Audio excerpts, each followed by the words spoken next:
The law presumes that a person is of good character unless proven otherwise.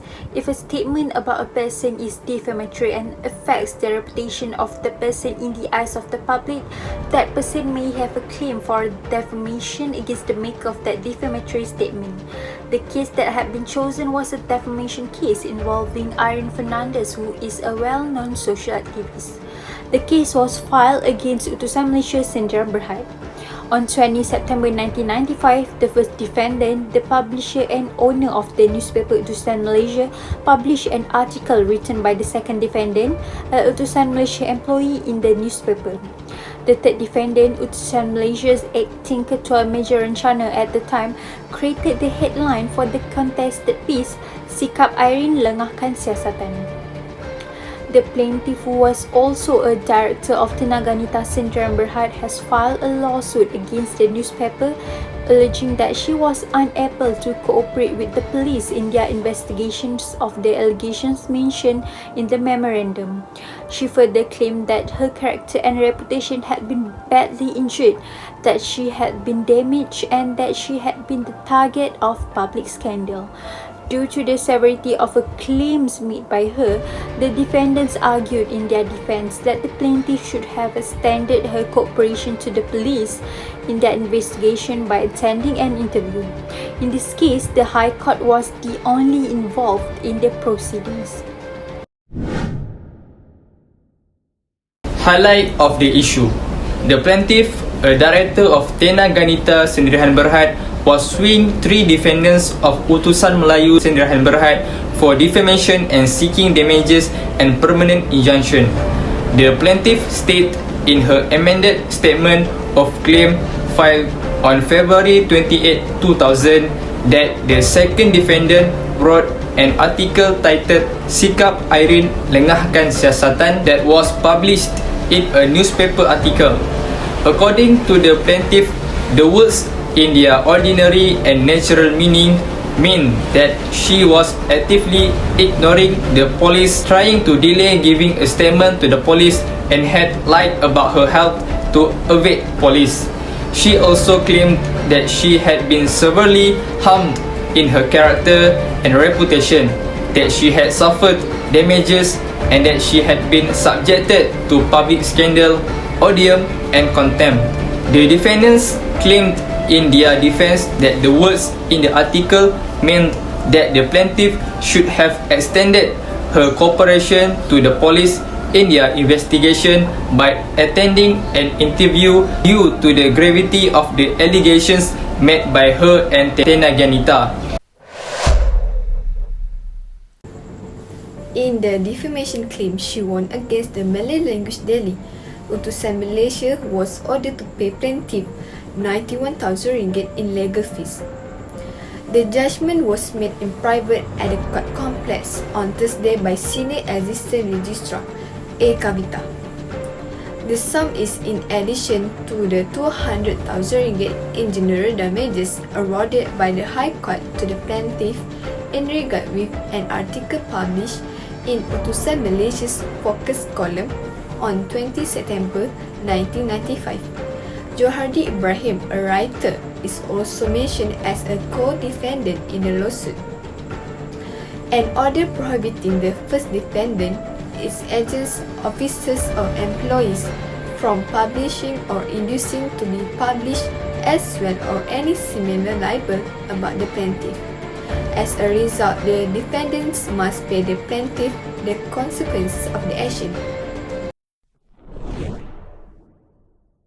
Today, we would like to present a defamation case, which is Irene Fernandez versus Utusan Melayu Sdn Bhd.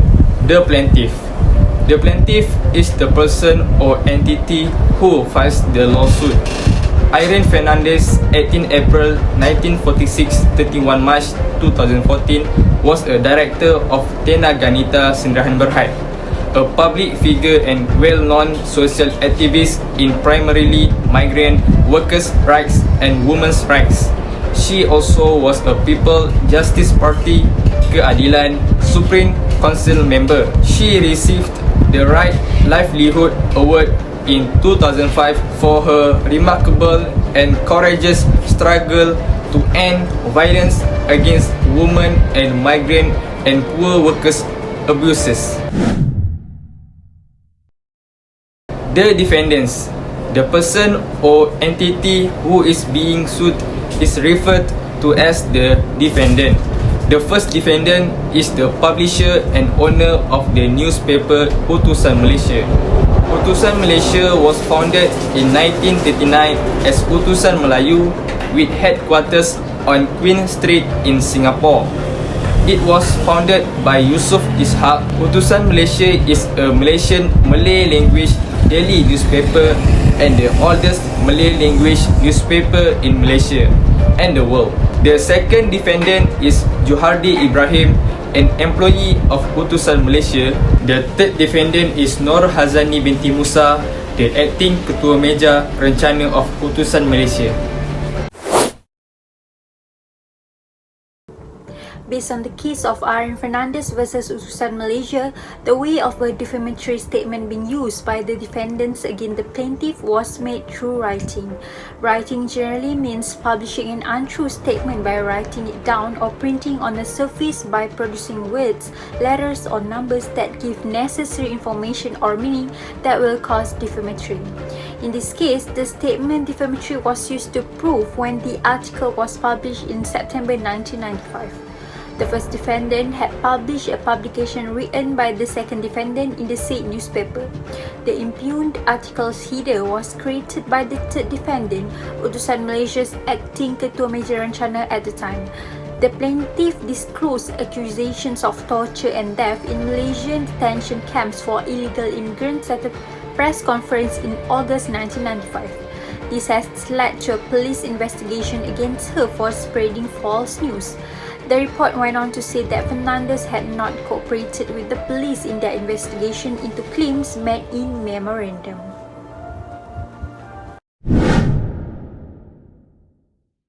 The type of defamation. Defamation is the publication of a statement which affects a person's reputation in that it tends to lower him in the estimation of right-thinking members of society, making them shun or avoid him. Based on the case that we had selected, which was between Irene Fernandez against the Utusan Malaysia newspaper, the type of defamation in this case was clearly a libel. Libel cases is a defamatory statement in permanent form, and it can be written such as Facebook posts, WhatsApp messages, articles, or newspaper. The reason why it is a libel case because Fernandez is suing the Malay Daily for an article published on 20 September 1995, alleging that she had refused to cooperate with police in their investigations about allegations contained in the memorandum she presented at a press conference in August 1995 about alleged torture and death in Malaysian detention camps for illegal immigrants. Fernandez stated in the suit that the article was written with malice, meaning that she was attempting to evade the police, was insincere and lacked integrity. Furthermore, because of the publishing of the article and the defendant's actions, Fernandez claims that she has experienced severe consequences. Despite the plaintiff's demand, there was also a lack and rejection of correction, retraction, and apology.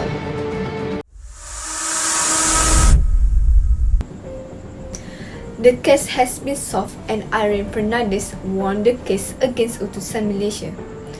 Referring to this case, the disputed article shows a serious dishonesty and lack of credibility in the writing. Because of that, the plaintiff suffers severe consequences from the publication of the article and the defendant's actions. We can see clearly that this defamation case was related to our syllabus. It is important for us to know about the legal system and know that defamation can affect people's reputation. Hence, Everyone must have a sense of responsibility and high integrity towards their job so that it does not become an issue in the future.